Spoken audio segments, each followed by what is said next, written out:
ధూళినైన నన్ను దూతగా నిలిపావు, ఎన్నిక లేని నన్ను ఏలికగా చేశావు. ధూళినైన నన్ను దూతగా నిలిపావు, ఎన్నిక లేని నన్ను ఏలికగా చేశావు. భూమి విరిగి ఫలమిచ్చెను, మేఘమిరిగి వర్షమొచ్చెను, రొట్టె విరిగి వృద్ధి చెందెను, నన్ను విరిచి వాడుకోమయ్యా.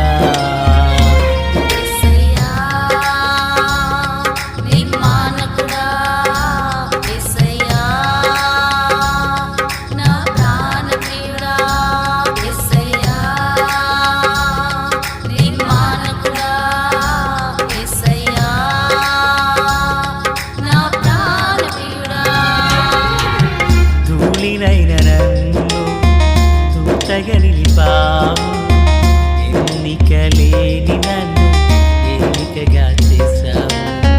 ధూళినైన నన్ను దూతగా నిలిపావు, ఎన్నిక లేని నన్ను ఏలికగా చేశావు. ప్రభు అయినటువంటి యేసుక్రీస్తు వారి పరిశుద్ధమైన నామంలో తండ్రి అయిన దేవాది దేవునికి నిత్యము స్తుతియు స్తోత్రములు, మహిమయు ఘనతయు ప్రభావములు యుగయుగములు ప్రభుకే చెల్లునుగాక.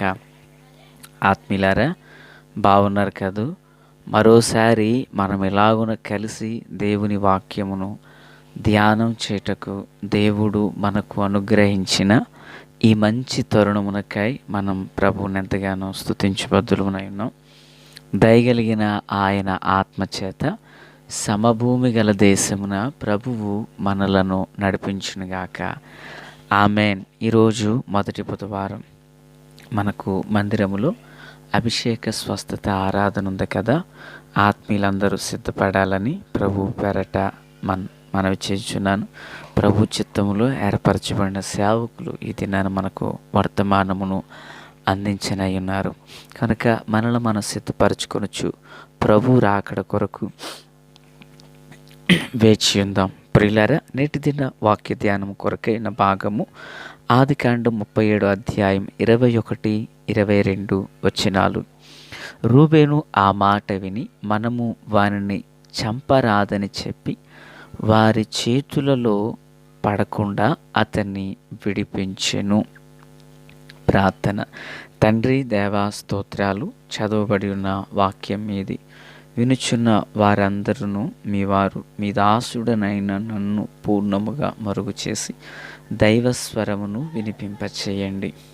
మీరు అక్కడ కొరకు, రాజ్యం కొరకు సిద్ధం చేయండి. సియోనులో నుండి మీ కృపాహస్తం మా అందరికీ తోడయుండును గాక. మేలు చేత నింపి నడిపించండి. యేసయ్య మహోన్నతమైన నామములోనికి ప్రార్థించిన మనవులన్నీ పొందియున్నామని నమ్ముచున్నాము మా పరమ తండ్రి. ఆమెన్. ఆత్మీయులారా, ఈ భాగంలో రూబేను తన తమ్ముళ్ళ మీదకు వచ్చుచున్న దోషం విషయంలో అడ్డుపడినట్లుగా చూస్తున్నాం. దోషమును అడ్డుకున్న రూబేను. నిజానికి మరి లేయా రూబేను కనిన దినాన, అనగా మనము 29వ అధ్యాయపు చివరి వచనాలలో రూబేను జననాన్ని గురించి మనం విన్నాం. రూబేను తన తండ్రి మంచమును పాడు చేశాడని, నీళ్ల వలె చంచలుడిగా ఉన్నాడని, అది యొక్క విధానాన్ని అక్కడ మనం చూసాం. అయితే ఈరోజు రూబేనులో ఓ శ్రేష్టమైన సంగతిని జ్ఞాపకం చేసుకుని పోతున్నాం. అదేంటండి? ఆ రోజు అలా చెప్పారు, ఈరోజు ఎలా చెప్పారు అనుకోవద్దు. మన వాక్యాన్ని క్రమబద్ధీకరణలో చదువుతున్నాం కదా. అయితే వారిని గూర్చినటువంటి విషయములు పరిశుద్ధాత్మదేవుడు మనకు రాసి ఇచ్చిన ప్రతి మాటను మనము క్షుణ్ణంగా ధ్యానం చేయుచున్నాం. అయితే ప్రతి మనుషునిలో లోపములు, మంచి చెడు గుణములు ఉంటాయి. లోపము మనకు గుణపాఠంగా తీసుకుని మంచిని పాఠంగా అలవరుచుకుంటే మనకు బుద్ధి కలుగుటకై రాయబడిన ప్రతి లేఖనం జ్ఞానాన్ని, దైవత్వాన్ని మనకు బోధిస్తున్నాయి. ఆమేన్. ప్రియులారా, ఇక్కడ మరి యోసేపు యొక్క అన్నలు 10 మందిలో రూబేను ఒకడు. ఈ 9 మంది అంటారు, వీడిని చంపి గుంటలో పడేద్దాం అని అనుకున్నారు. కలలు ఏమవుతాయి అని తలస్తున్నారు కదా. అయితే రూబేను ఏం చేస్తున్నాడంటే ఆ మాట విని వాడిని చంపరాదు. ఎందుకంటే ఆ వ్యక్తిని చంపడం ద్వారా మనకేమొస్తుంది? ఇట్లనగా రూబేను తండ్రికి అతనిని అప్పగించుటకై వారి చేతుల్లో పడకుండగా ప్రియులారా విడిపింపదలచి రక్తము చిందింపకుడి, అతనికి హాని ఏమీ చెయ్యక అడవిలోనున్న ఈ గుంటలో అతను పడద్రోద్దాం. మన చేతులకు మట్టి అంటనివ్వద్దు నాన్న, ఎందుకంటే ఈ దోషం మన మీద పడుతుంది అని అంటున్నాడు. నిజానికి రూబేను ఒక మంచి ఆలోచన ఉన్నది, కానీ రూబేను ఒక అన్న గనక తండ్రి తర్వాత తండ్రి అంతటి బాధ్యత గలవాడు గనక పిల్లలు ఇంకొంచెం చొరవ తీసుకుని, అదే రూబేనులో దైవత్వం ఉంటే ఎందుకు ఈ చిన్నవాడిని ఇంత ఇబ్బంది పెడదాం, పోనీ దేవుడు చూసుకుంటాడు అని చెప్పవచ్చు. కానీ అతడు అంత దైవత్వములో నింపబడిన వాడేం కాదు గనక అతడు మానవతా విధమైన భావంతో ఆలోచన చేసి వాడి దోషం మనకెందుకు, వాడిని తండ్రికి అప్పగిందాం, వీని రక్తం చిందిస్తే అది మన మీద మన పిల్లల మీద ఎక్కడ పడుతుందని చెప్పి వారికి ఒక హెచ్చరికను జారీ చేసి తనను తప్పించడానికి ప్రయత్నం చేశాడు. ప్రియులారా, మానవత్వపు విధానం సరిపోదు, మనిషికి దైవత్వపు ఆలోచన కావాలి. చూడండి, రక్తపరాధం జరిగినప్పుడు బైబిల్లో ఏం జరిగింది? ఉదాహరణకు కయ్యను, హేబేలు ఉన్నారు. హేబేలు రక్తాన్ని చిందించాడు, కయ్యూను ఏమైపోయాడు? దేశదిమ్మరైపోయాడు. ప్రియులారా, అలాగనే మరి దావీదును చూడండి, దావీదు కూడా రక్తపాతాన్ని జరిగించాడు. చివరికి ఏమైంది?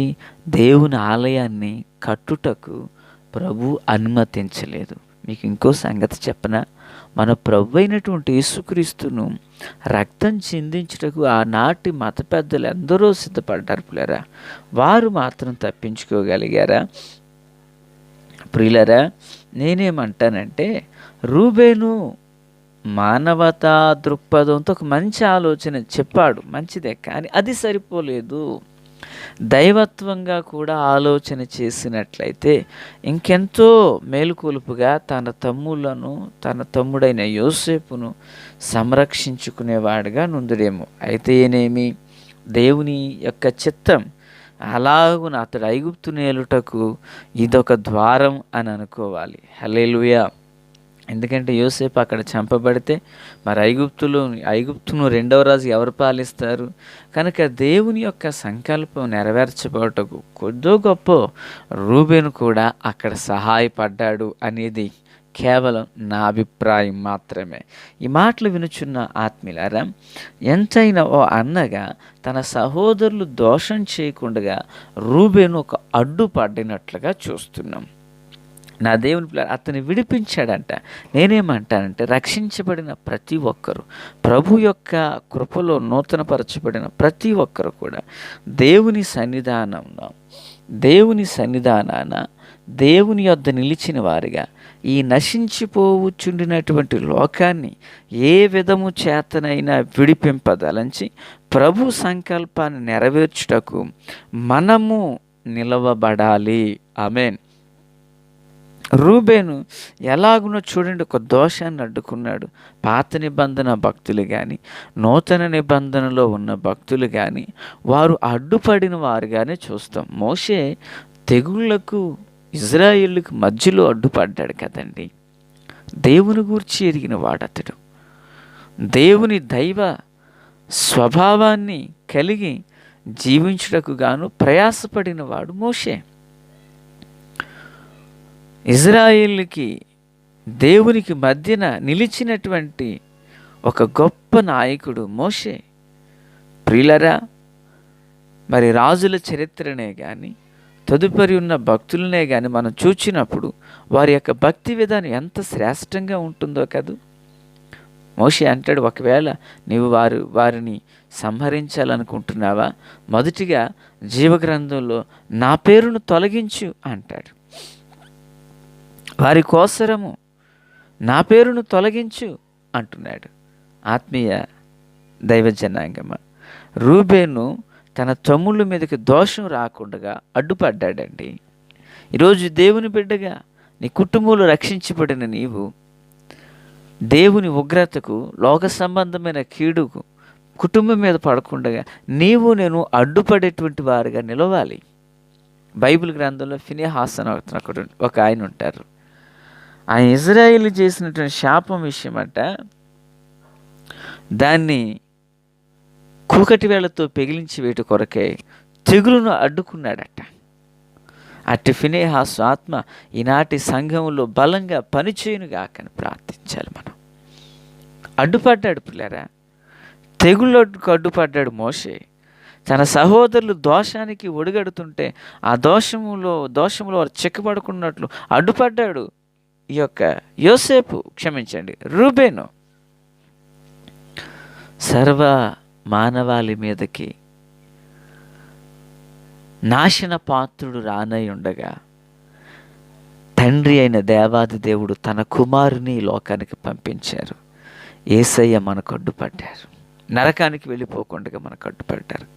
మరి ఆ రక్షణలోకి నడిపించబడిన మనం లోకంలోకి ప్రజలు పడిపోకుండా ఎంతమందిని మనం అడ్డుకోగలుగుతున్నాం? ఒక సెకండ్కి 6 పుడుతున్నారని లెక్కలు చెబుతున్నాయి. మరి చనిపోయే వాళ్ళ సంఖ్య ఎంత ఆలోచిస్తున్నామా? నినివే పట్టణం మీదకి దోషం రాకుండా ఒక యోనా అడ్డుపడ్డాడు. నేను అంటాను, నీవు యోనాలా లేవాలి, ఓ మోషే వలె లేవాలి, ఓ రూబేను వలె లేవాలి, ఓ ఫినెహాసు వలె లేవాలి. ప్రభు కృప, అట్టి కృప చేత మనల్ని బలపరచును గాక. తండ్రి దేవా స్తోత్రం. వాక్యం చేత మాతో మాట్లాడి నువ్వు మమ్మల్ని అందరినీ బలపరిచినందుకు స్తోత్రం. శక్తి చేత బలం చేత కానిది మీ ఆత్మ మూలమును ఇంకను నడిపించమని యేసు నామమున అడుగుచున్నాం మా పరమ తండ్రి. ఆమెన్. Praise the lord.